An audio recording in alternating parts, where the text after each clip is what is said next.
Mahirap maghintay, lalo na kapag hindi mo alam kung may hinihintay ka pa ba o nag-aaksaya ka lang ng oras. Pero minsan, waiting is part of the process. It's not wasted time. It's preparation. Yung delay, hindi laging denial. Yung tahimik na season, hindi ibig sabihin wala nang mangyayari. Trust the timing. Trust the pause. Baka hindi mo pa nakikita ngayon, pero may ginagawa ang panahon. Hold on.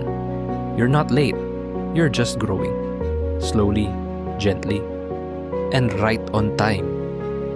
At sa mga araw na nakakainip, na parang walang nangyayari, alalahanin mong hindi ka tumigil. You're still here. You're still showing up. At minsan, yun na ang pinakapasensya. Hindi mo kailangang laging may gawin. Minsan, sapat na ang paghintay na may tiwala. Dahil darating din sa tamang oras, sa tamang paraan, at sa panahong handa ka na.